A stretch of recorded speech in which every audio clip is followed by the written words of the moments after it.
Assalamualaikum warahmatullahi wabarakatuh. Nama saya Fahliza Adisti dari kelas 12 IPA 11. Saya akan membahas tentang DNA dan RNA yang dibimbing oleh guru Siti Salma Lubis SPD.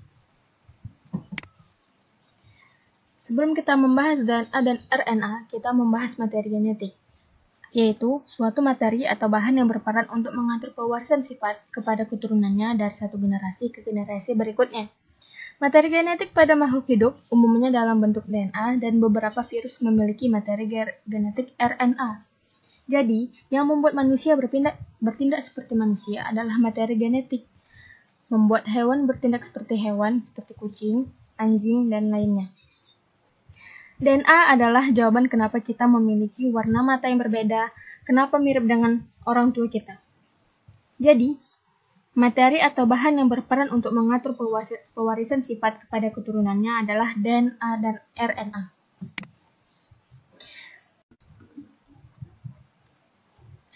Oke, lanjut ke DNA. DNA atau deoksiribonukleik acid adalah asam nukleat yang terdapat pada setiap makhluk hidup dan beberapa virus yang berperan sebagai penyimpanan informasi genetik dari satu generasi ke generasi berikutnya. DNA memiliki fungsi yaitu penyimpan informasi genetik dari satu generasi ke generasi berikutnya, mengontrol reaksi metabolisme yang terjadi dalam sel melalui RNA, mengontrol sintesis protein untuk membentuk enzim dan reaksi biokimia lainnya. DNA pertama kali dikenali oleh Johannes Friedrich Miescher pada tahun 1869. Ia berasal dari Swiss. Beliau menyebut DNA dengan sebutan nuklein. Kemudian, seiring dengan berjalannya waktu, James Watson dan Francis Crick menemukan model yang mempresentasikan struktur 3D dari DNA. Yang beberapa petunjuk ditemukan oleh Watson dan Crick berasal dari Rosalind Franklin, seorang ahli lab kimia yang bekerja di lab fisikawan Maurice Wilkins. Rosalind Franklin adalah seorang ahli dalam teknik yang kuat dalam menemukan struktur molekul yang dikenal sebagai kristalografi sinar X. Jadi, ketika bentuk molekul yang dikristalisasi seperti DNA terpapar sinar X, beberapa sinar dibelokkan oleh atom-atom dalam kristal membentuk pada difraksi yang memberikan petunjuk tentang struktur molekul.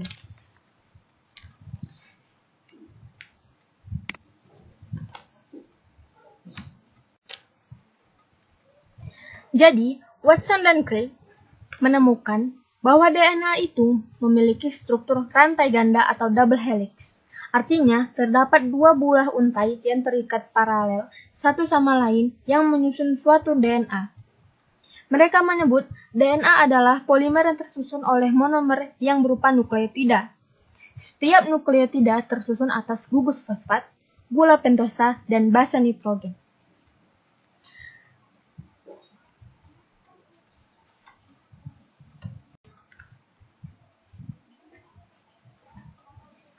Jadi, dengan penemuan Watson dan Crick, didapat bagaimana DNA dapat disalin. 2. Bagaimana informasi yang dibawa DNA digunakan oleh sel untuk membuat protein. Yang ketiga, mengantarkan era baru penemuan di dalam biologi molekuler dan menjadi dasar bagi banyak penelitian molekuler dalam bidang biologi dan biomedis.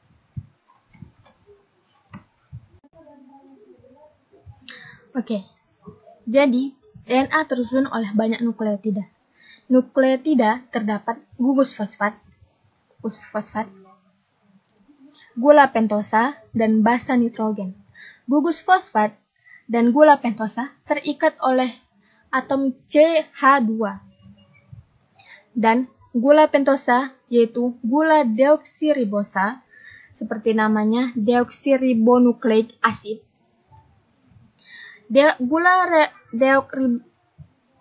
Gula deoksiribosa adalah gula yang kekurangan satu atom oksigennya pada C nomor 2 sehingga memiliki rumus fisika C5H10O4. Yang ketiga, selain gugus fosfat dan gula pentosa terdapat basa nitrogen. Basa nitrogen terdapat adenin, guanin, sitonin, dan timin. Basa nitrogen terdiri dari purin dan pirimidin. Purin, jenis basanya adalah adenin dan guanin. Sedangkan pirimidin, jenis basanya ialah sitosin dan timin. Adenin berikatan dengan timin, sementara guanin berikatan dengan sitosin. Adenin disimbolkan dengan A, guanin disimbolkan dengan G, sitosin disimbolkan oleh C, dan timin disimbolkan dengan T. Menurut aturan RU, jadi adenin berikatan dengan timin, A berikatan dengan T, dan guanin berikatan dengan sitosin. Seperti ini. Ini mereka, adenin dan timin, diikatkan oleh atau dihubungkan oleh dua ikatan hidrogen. Sementara di pirimidin, di guanin, dan sitosin dihubungkan oleh 3 ikatan hidrogen. Aturan ini sama dengan aturan Erwin-Chargaff, yaitu mengisolasi DNA dari beberapa organisme dan menemukan bahwa banyaknya purin dan pirimidin selalu sama.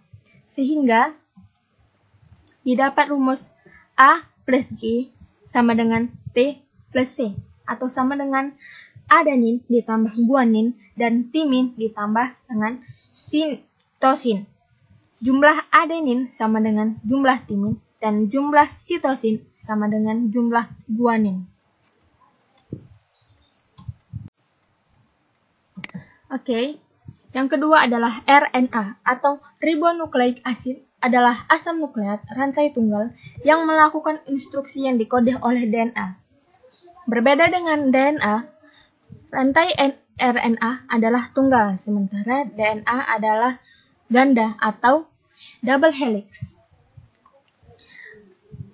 Walaupun rantainya tunggal, tapi ia memiliki banyak kesamaan dengan DNA, yaitu sama-sama memiliki nukleotida yang terdiri dari gugus fosfat dan gula pentosa dan basa nitrogen.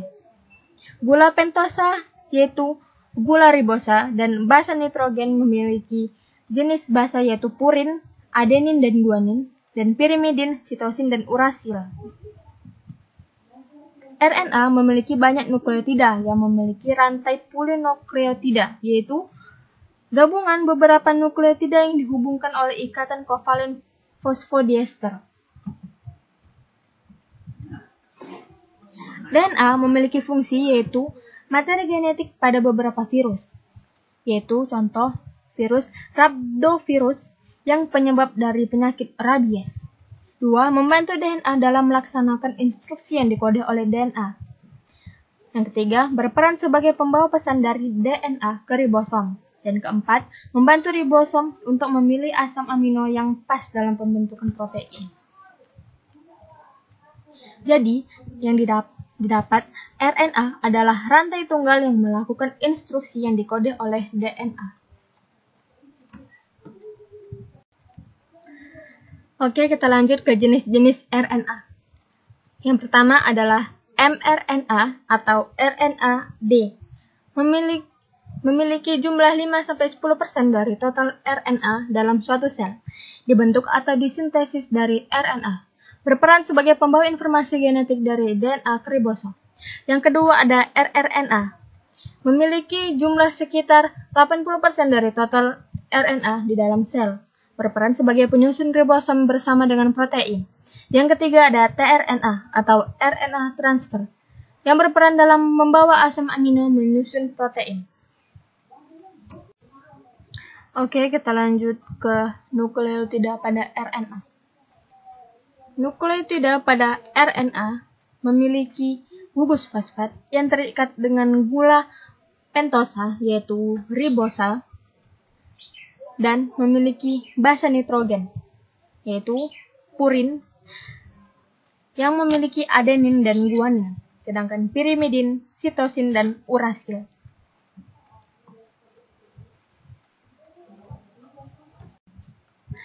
Nah, perbedaan DNA dan RNA terdapat pada rantai, gula pentosa, basa nitrogen, jumlah basa nitrogen, letak, dan fungsi. Di rantai, perbedaannya adalah DNA memiliki rantai ganda berpilin dan panjang, sedangkan RNA tunggal dan pendek. Di gula pentosa, DNA memiliki gula deoksiribosa dan RNA gula ribosa. Di basa nitrogen, DNA memiliki purin, yaitu adenin dan guanin, sedangkan pirimidin, sitosin, dan timin. Di RNA memiliki purin, yaitu adenin dan guanin, sedangkan di pirimidin, sitosin, dan urasil. Di jumlah basa nitrogen, DNA, yaitu purin sama dengan pirimidin. Di RNA, purin tidak sama pirimidin. Di letak perbedaannya, di DNA terdapat di inti sel, mitokondria, dan kloroplas, sedangkan di RNA terdapat di inti sel, sitoplasma, dan ribosom. Di fungsi, DNA memiliki fungsi penyimpan informasi genetik dari satu generasi ke generasi berikutnya. 2. DNA mengontrol reaksi metabolisme yang terjadi dalam sel melalui RNA. Yang ketiga, DNA mengontrol sintesis protein untuk membentuk enzim dan reaksi biokimia lainnya. Sedangkan RNA memiliki fungsi materi genetik pada beberapa virus. Yang kedua, membantu DNA dalam melaksanakan instruksi yang dikode DNA. Yang ketiga, berperan sebagai pembawa pesan dari DNA ke ribosom. Dan keempat, membantu ribosom untuk memilih asam amino yang pas dalam pembentukan protein. Sekian dari presentasi saya. Apabila ada kekurangan atau kesalahan, saya minta maaf. Wabillahi taufiq wal hidayah. Assalamualaikum warahmatullahi wabarakatuh.